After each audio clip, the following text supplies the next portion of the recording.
Oh là là, tu veux du drama, de la tension, du frisson. Accroche-toi, on va te servir un résumé ciné façon fin du monde mid-Game of Thrones sous stéroïdes. Le temps apocalyptique s'annonce dès l'ouverture du film. Il y a 1000 ans, le monde fut ravagé par les titans, des créatures humanoïdes cauchemardesques qui ont plongé l'humanité au bord de l'extinction. Pour survivre, les humains ont érigé d'immenses murailles, colossales, s'accrochant désespérément à un espoir fragile, tapis derrière ces remparts de pierre. Là, confinés dans la peur, ils ont appris à vivre, ou plutôt à survivre. Ces murs, symboles de leur prison dorée, les protégeaient d'une potentielle attaque des titans. Plus d'un siècle s'est écoulé, et avec le temps, l'humanité a commencé à oublier. Oublier les titans, oublier la peur. Les monstres ne vivent plus que dans les contes, des histoires effrayantes qu'on raconte aux enfants pour les faire obéir. Mais personne n'a le droit de sortir. Même approcher les murs est formellement interdit, par crainte, ou peut-être pour cacher une vérité plus sombre. Le monde derrière les murs est divisé en 3 cercles. À la périphérie, les paysans, survivants grâce aux cultures. Au centre, la zone industrielle, où les machines crachent fumée et labeur. Au cœur, la noblesse, les puissants, ceux qui détiennent le contrôle de toute la cité. Aucun passage n'est permis entre ces zones. Le cloisonnement est total. C'est dans la zone des paysans que vit un garçon nommé Eren. Brillant, mais enragé de vivre comme un prisonnier. Il rêve de liberté, il rêve de grandeur. Il veut explorer le monde extérieur. Il doute même de l'existence réelle des titans. À ses yeux, on les a enfermés ici, non pour les protéger, mais pour les contrôler. Eren partage son rêve avec ses amis. L'un d'eux est aussi intelligent que lui, mais tout aussi bloqué dans ce système. Les paysans n'ont aucun droit, même pas celui de penser librement. Selon le gouvernement, toute tentative de réussite individuelle est une hérésie. Et puis, il y a Mikasa. Eren et elle partagent un lien fort, peut-être plus encore. Elle rêve simplement d'une vie paisible à ses côtés. Mais la tempête approche. Un jour, l'ami d'Eren croise un inconnu étrange alors qu'il vient le voir. Il passe son chemin, sans imaginer ce qui s'en vient. Eren, quant à lui, se sent paradoxalement chanceux. Depuis un point en hauteur, il peut voir au-delà des murs. Cet endroit, près d'une vieille bombe désaffectée, est son refuge, son lieu préféré. Là où les autres fuient par peur, lui contemple son rêve. Ce jour-là, Eren en a assez. Il décide, il ira au-delà des murs, coûte que coûte. Il entraîne ses amis dans son projet. Mais les militaires, postés près des murs, veillent. En se faufilant discrètement, ils sont interceptés. Mais contre toute attente, le chef des soldats leur sauve la mise. Il voit en Eren un potentiel, un éclat de génie, une passion indomptable. Il croit en lui, et soudain, la terre tremble. Il lève les yeux, et ce qu'il voit dépasse l'horreur. Un titan colossal, un monstre incandescent, plus grand que les murs eux-mêmes, surgit dans un rugissement infernal. Il est fait de flammes, de muscles et de rage. Il frappe la muraille d'un pied titanesque. Un choc, une fissure béante.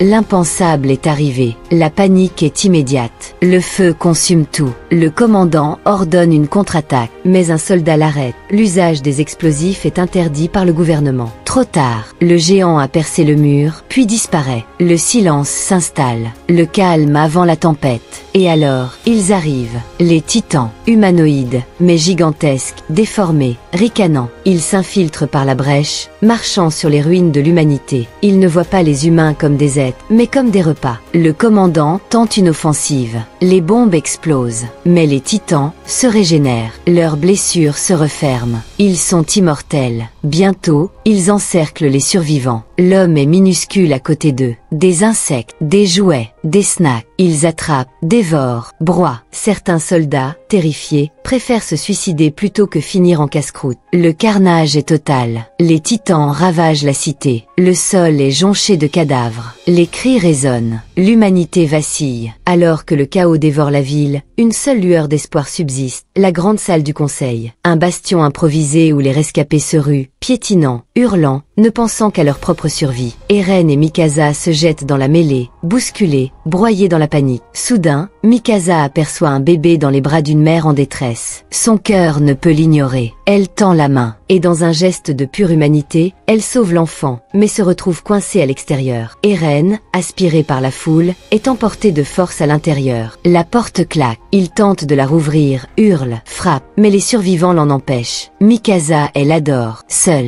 impuissant, Eren assiste à l'horreur. Un titan approche, et sous ses yeux, Mikasa et le bébé sont avalés, d'un seul coup. Puis, le silence. Un silence assourdissant. Eren parvient à forcer la sortie. Il s'échappe, haletant, tremblant, et ce qu'ils voient glace le sang. Les titans ont encerclé le bâtiment. Les survivants sont dévorés vivants. Le plafond s'effondre. Le sang coule en torrent. Eren, ravagé, s'éloigne, la rage au ventre. 2 ans plus tard, le décor a changé. Nous sommes dans la zone industrielle. Protégé par un mur plus solide, ce territoire a été épargné. Les derniers survivants y ont trouvé refuge. Mais les titans rôdent toujours, dans le secteur paysan, désormais en ruine. La surpopulation frappe. La faim fait plus de victimes que les monstres. Et pour survivre, une seule issue, reprendre le territoire perdu. Cela implique d'affronter les titans, en face, à armes presque égales. Un corps militaire spécial est formé. 2 années d'entraînement intensif. Eren, rongé par la culpabilité, y participe. Il veut venger Mikasa. Il veut réparer son impuissance. Ils sont dirigés par un commandant dur et inflexible, Kubal. Son plan, exploser la brèche par laquelle les titans sont entrés. La nuit sera leur allié. Les débris du mur, projetés par l'explosion, doivent reboucher le trou. Si le plan fonctionne, les titans seront enfermés. Mais, s'ils échouent, ils y laisseront leur peau. Pour la première fois, ils disposent d'une technologie révolutionnaire. Des dispositifs leur permettant de voler, virevoltant dans les airs pour atteindre le point faible des titans, leur nuque. Car une seule vérité est enfin révélée. Si l'on tranche leur nuque, ils meurent pour de bon. Le soir tombe. L'opération commence. L'équipe s'élance dans la nuit noire. Mais sur la route, quelque chose cloche. Un bruit étrange. Du bétail. Une fausse alerte. Puis, un cri. Un bébé. Une femme soldat, inquiète, s'avance. Eren la suit. Il trouve l'enfant. Mais l'horreur surgit. Ce n'est pas un bébé humain, c'est un bébé titan. Un monstre miniature, dégoulinant de chair, de hurlements, un bébé de cauchemar. Il tente de les attraper. Tombe, pleure, hurle. Et c'est là que tout bascule. Son cri réveille la horde. Des dizaines de titans surgissent, attirés comme des mouches par l'odeur du sang. Ils encerclent les soldats. Et le plus terrible, Kubal les abandonne. Fuyant lâchement dans ses véhicules blindés, il laisse ses hommes au bord de la mort. L'ami d'Eren est capturé. Un titan le tient entre ses mains. Mais un autre soldat courageux surgit, le sauve in extremis. Ils sont encerclés, pris au piège. C'est la fin. Mais soudain, comme un éclair tombé du ciel, Shikishima, le chasseur de titans, le tueur légendaire, il surgit, fond sur eux, tranchant, décimant, 15 titans tombent. À ses côtés, une guerrière redoutable, une silhouette qu'on croyait perdue, Mikasa, vivante. Elle fend l'air, sabre au poing, implacable. Ensemble, ils font un carnage. Et une fois les monstres abattus, sans un mot, ils reprennent la route. Direction, la brèche, le dernier espoir de l'humanité. Mais le plus choquant dans tout ça, ce n'est pas la mort, ce n'est même pas les titans. C'est Mikasa, froide, dure, indifférente envers Eren, loin de la Mikasa qu'il avait connue. Car dans l'ombre de la tragédie, son cœur n'est animé que par une seule chose, la vengeance. Elle, qui avait été avalée par un titan, avait été sauvée in extremis par Shikishima. C'est lui qui l'a formée, c'est lui qui lui a ouvert les yeux. Et dans sa bouche, une vérité brute. Ce ne sont pas les titans qui tuent l'humanité, c'est la peur qui fait fuir, la peur qui paralyse. Et selon lui, le seul moyen de survivre, c'est d'attaquer avec rage, sans pitié. C'est à ce moment-là que le commandant Kubal revient, avec sa gueule d'obsédé de l'ordre et son ego plus gros que le mur rose. Il balance une bombe. Les armes anti-titans qu'il devait utiliser, disparues. Leur cache secrète, vidée. Pourquoi? Parce qu'un voleur rôde dans les rangs. Et là, panique totale. Il tente de charger les canons. Mais le vacarme attire l'ennemi. 2 soldats, gobelets en un éclair. Kubal, il s'en fiche. Ce qui l'obsède, ce sont ses explosifs. Mais karma Israël, Babi, un voleur s'empare des véhicules chargés, avant de se faire défoncer par une femme en furie. Elle a tout perdu, son mari a été dévoré, alors elle balance le camion piégé directement sur les titans. Boum! L'explosion est massive. Mais les titans n'ont même pas une égratignure. Et avec ça, leur dernière chance vient de partir en fumée. Kubal, fidèle à lui-même, fuit comme un lâche. Encore. Eren, paumé, brisé, entre dans une transe. Il se souvient des mots de Shikishima. Il laisse exploser sa rage. Il se jette dans la bataille. Une furie humaine. Et il parvient à abattre plusieurs titans à lui seul. Mais à quel prix? Il y laisse une jambe. Puis, son ami est attrapé. Les autres luttent pour le sauver. Mais Eren, épuisé, tombe,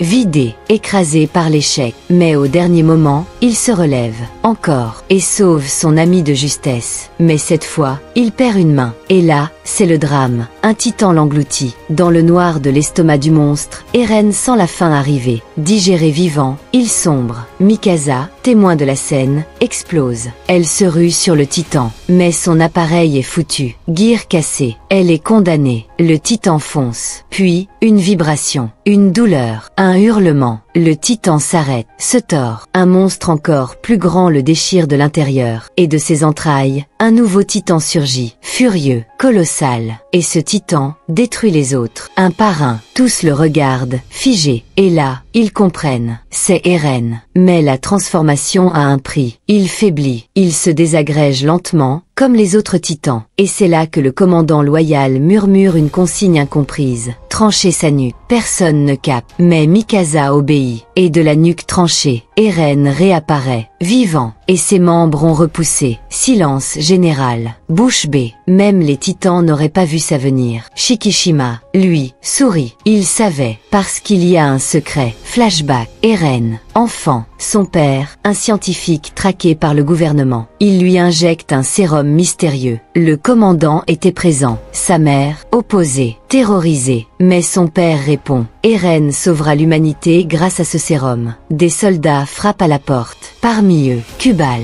Ils arrêtent les parents d'Eren. Ils brûlent leurs recherches. Et à partir de ce jour, Eren devient l'arme secrète de l'humanité. Le seul espoir. De retour au présent. Eren se réveille, captif. Kubal l'a enfermé. Peur, jalousie, contrôle. Eren comprend enfin. Il est un titan. Mais surtout, il est l'arme ultime. Et malgré l'horreur, une certitude grandit en lui. Je suis peut-être un monstre, mais je suis le monstre dont l'humanité a besoin. Alors qu'on croyait que le pire était passé, surprise, Kubal sort encore une dinguerie. Selon lui, les humains doivent vivre comme des rats derrière les murs, pétrifiés par la peur. Mais le commandant fidèle à Eren tente de s'opposer. BAM Kubal lui met une balle. Froid, net. Mais avant de mourir, le commandant lâche la bombe. Kubal est celui qui a tué les parents d'Eren. Électrochoc collectif. Eren pète un câble. Ses potes aussi. Leur cible est claire maintenant. C'est là qu'arrive un nouveau titan colossal. Il saute, débarque comme si c'était le patron. Il chope Eren comme un vulgaire sachet de course. Les autres tentent de l'arrêter. Mikasa s'interpose et là, moment chelou. Le titan semble comprendre Mikasa. Puis, il s'en va. Avec Eren, chill, Kubal, dead.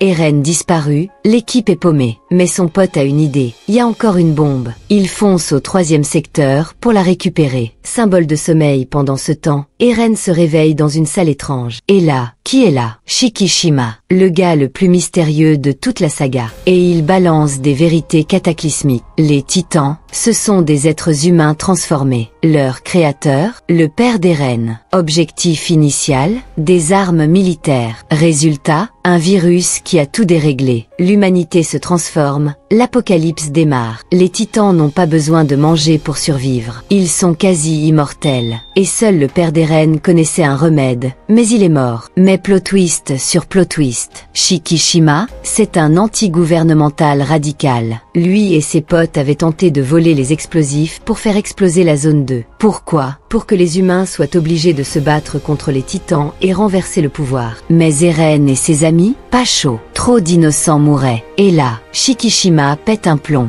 Il se suicide pour se transformer en titan. Et là tu te rends compte, c'était lui, le titan géant chelou qui avait kidnappé Eren plus tôt. Pour devenir titan, faut se suicider. Et c'est la nuque qui pilote le corps titan. S'ensuit un combat titanesque entre Shikishima et Eren. Shikishima domine au début, mais Eren, boosté par la rage et l'espoir, reprend le dessus. Il finit par le vaincre. Eren place alors la bombe au sommet du mur, prêt à finaliser leur mission. Mais là, twist final. Kubal est toujours en vie, et il exige qu'Eren soit remis à lui. Pourquoi? Parce qu'il ne veut pas que l'humanité évolue. Il veut les garder petits, faibles, apeurés. Mais une soldate pète un câble et le bute direct. Mais attention, Kubal était un titan. Encore un. Oui, il se transforme, essaie de tout faire foirer. Mais à ce moment-là, Redemption Time for Shikishima, il se sacrifie, pousse la bombe dans la gorge de Titan Kubal. Boum! Titan Kubal explose. Et l'explosion bouche le trou dans le mur. Mission accomplie. Et là, calme, silence. Eren et Mikasa regardent la mer. Des oiseaux volent. Leur rêve est devenu réalité. Fin. Moralité de cette fresque. Les gouvernements corrompus peuvent être plus flippants que que des monstres géants. La peur est l'ennemi ultime, et le pouvoir, s'il est bien utilisé, peut changer le monde.